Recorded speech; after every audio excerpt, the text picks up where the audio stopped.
السلام علیکم ورحمۃ اللہ وبرکاتہ۔ آج وہ عظیم دن کہ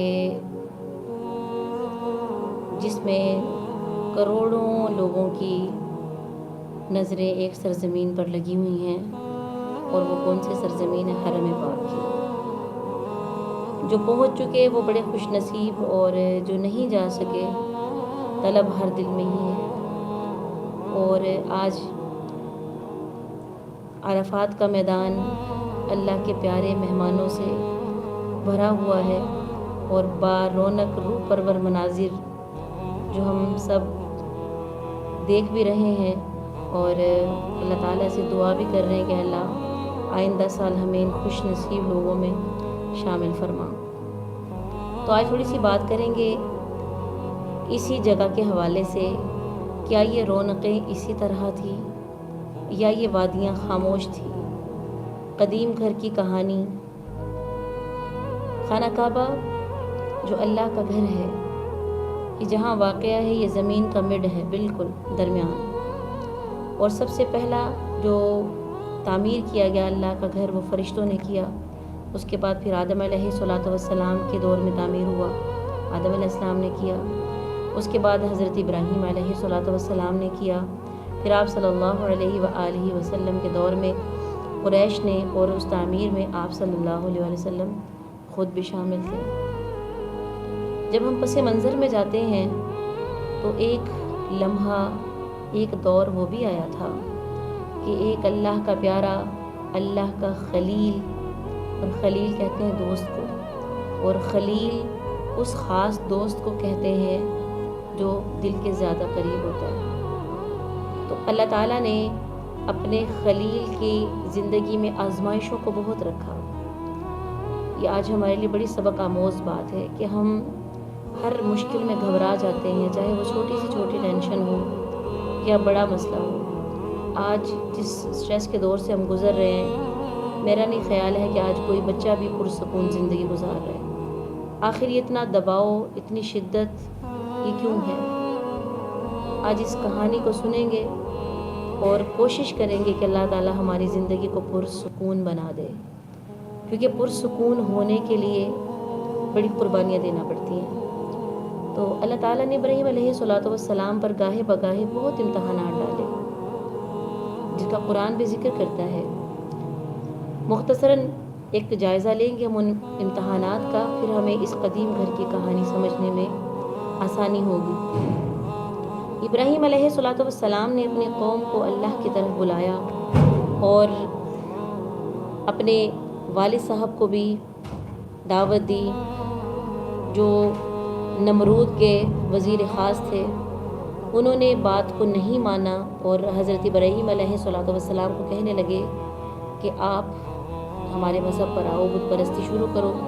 لیکن ابراہیم علیہ السلام ہمیشہ بچتے رہے، اور ایک دن انہوں نے موقع پا کر، جب قوم شہر سے باہر گئی ہوئی تھی، تو ابراہیم علیہ السلام نے ان کے بتوں کو توڑ دیا۔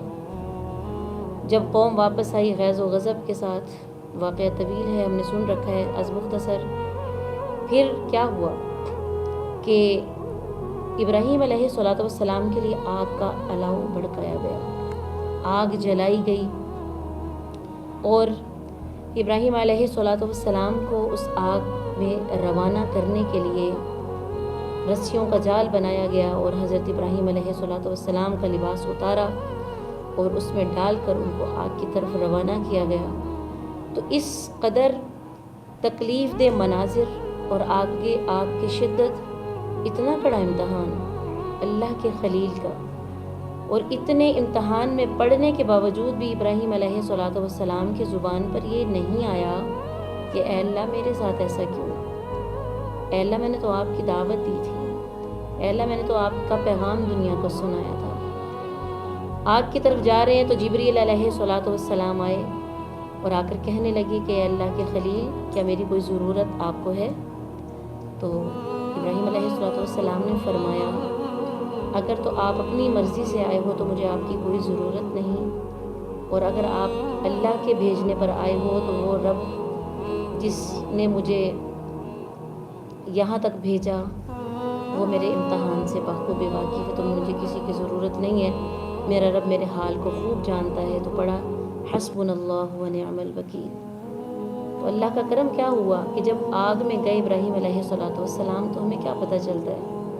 اللہ نے فرمایا سورۃ الانبیاء میں قلنا یا نار کونی بردا وسلاما علی ابراہیم، اے آگ ٹھنڈی اور سلامتی والی بن جائے ابراہیم علیہ السلام کے لیے۔ تو اس وقت پھر منظر کیا تھا؟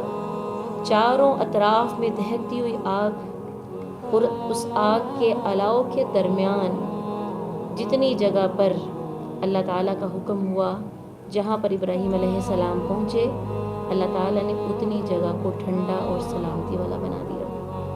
تو یہ بہت بڑا میسیج ہے ہم سب کے لیے کہ دنیا میں جتنی مرضی تلخیاں ہوں، اگر انسان اپنے منصب پر قائم ہے تو چاروں طرف چاہے آگ لگ جائے، چاروں طرف چاہے خندقیں کھد جائیں، لیکن آپ تک کچھ نہیں پہنچ سکتا۔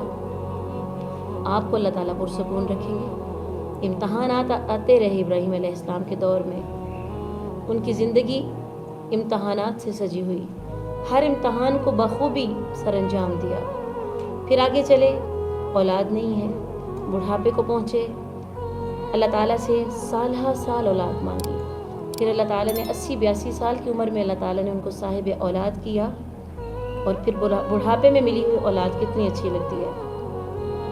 پھر اللہ تعالیٰ نے ایک اور امتحان ڈالا، اور کیا کہ اے ابراہیم اپنے اس بچے کو اور اس کی ماں کو، یعنی اپنی بیوی کو اور بچے کو اس جگہ چھوڑ آؤ جہاں آبادی نہیں ہے، جہاں سبزہ نہیں ہے، جہاں پانی، غذا، خوراک کچھ بھی نہیں ہے۔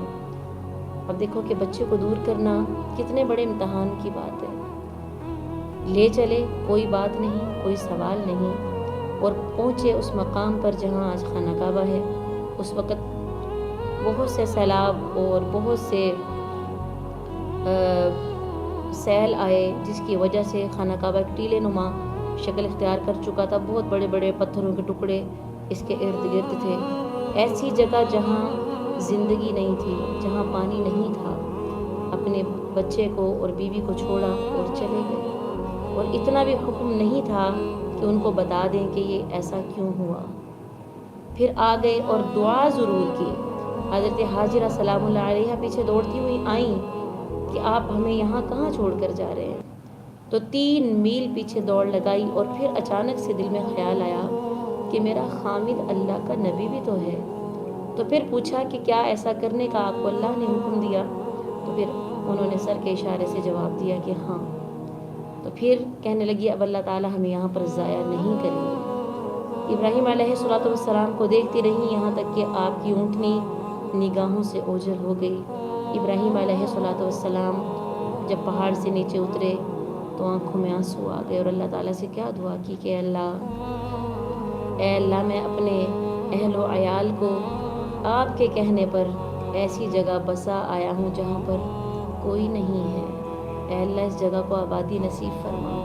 تو آج کیسی آبادی ہے کہ اس جگہ کی تڑپ ہر مسلمان کے دل میں ہے۔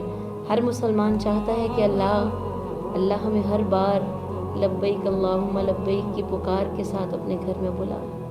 امتحانات ختم نہیں ہوئے، پھر اللہ تعالیٰ نے فرمایا کہ ابراہیم میرے گھر کو بناؤ۔ اس گھر کی تعمیر کی اپنے بیٹے کے ساتھ مل کر، اور پھر جو امتحانات کا اصل امتحان، جو سب سے بڑا امتحان تھا، تو وہ کیا تھا کہ اللہ نے فرمایا کہ اپنی سب سے پسندیدہ چیز اللہ کی راہ میں قربان کرو۔ روایات میں آتا ہے کہ کئی سو اونٹ انہوں نے قربان کیے۔ پھر خواب متواتر آتے رہے، تو پھر سمجھ گئے کہ اللہ میرے بیٹے کی قربانی چاہتا ہے۔ تو پھر یاد ہوگی وہ آیت سب کو کہ جب اللہ تعالیٰ نے فرشتوں سے کہا تھا کہ میں زمین میں ایک اپنا نائب بنانے والا ہوں، تو فرشتوں نے کہا تھا کہ اللہ آپ کیا کریں گے؟ تو اللہ نے کیا فرمایا؟ تو آیت کے آخر میں انی اعلم ما لا تعلمون، میرے فرشتوں جو میں جانتا ہوں وہ تم نہیں جانتے، کہ جو محبت، جو عشق اللہ کی ذات سے یہ بندہ کر سکتا ہے شاید وہ فرشتہ نہیں کر سکتا۔ تو پھر وہ وادی بھی، وہ مینا کی وادی بھی گواہ ہے کہ وہ واقعہ پھر ہونے جا رہا تھا کہ ایک باپ اپنے بیٹے کو اللہ کے نام پر ذبح کرنے کے لیے جا رہا تھا۔ پھر وہ وقت آیا، مینا کی وادی لرز کر رہ گئی۔ آج اس وادی میں جگہ نہیں ہے جگہ نہیں ہے بغیر اجازت کے جانے کی، بیٹھنے کی جگہ نہیں ہے، لیکن اس وقت وہ مینا کی وادی خاموش یہ منظر دیکھ رہی تھی۔ تو بیٹے سے کہا کہ اے میرے بیٹے، اللہ تعالیٰ کی طرف سے مجھے خواب آیا کہ میں آپ کو ذبح کرتا ہوں، بتاؤ آپ کیا رائے دیتے ہو؟ تو بیٹا بھی جب ایسا ہو، اور وہ بھی بیٹا بھی جب پیغمبر بننے والا ہو، تو کیا کہا؟ ابا جان، جو آپ کو حکم ملا ہے وہ کر ڈالیے، اللہ نے چاہا تو آپ مجھے صابرین میں سے پائیں گے۔ تو ابراہیم علیہ السلام نے چھری اٹھائی اور آسمان کی طرف دیکھ کر کیا فرمایا؟ مولا، یہ ہو نہیں سکتا کہ میرے دل میں میرے بیٹے کی محبت زیادہ ہو گئی ہو آپ کی محبت سے، اللہ ایک نہیں میرے 1000 بیٹے بھی ہوں تو میں آپ کے نام پہ قربان کر دوں۔ یا اللہ، ایسا نہیں ہو سکتا کہ میرے دل میں آپ کی محبت سے اسماعیل کی زیادہ محبت بڑھ گئی ہے۔ تو پھر اس وقت میرے رب نے فرشتوں کو کہا تھا کہ آج دیکھو جھانک کر، میں نے کہا تھا نا کہ جو میں جانتا ہوں وہ تم نہیں جانتے، دیکھو عشق کی معراج اس کو کہتے ہیں کہ جب اللہ کی ذات سے محبت اور عشق ہو جائے نا تو پھر اللہ کے سوا کوئی چیز نظر نہیں آتی۔ تو پھر میرے رب نے قربانی کو بھی کیسے قبول کیا؟ وہ ذبح ہونے کو تیار اور باپ ذبح کرنے کو تیار۔ تو کتنا بڑا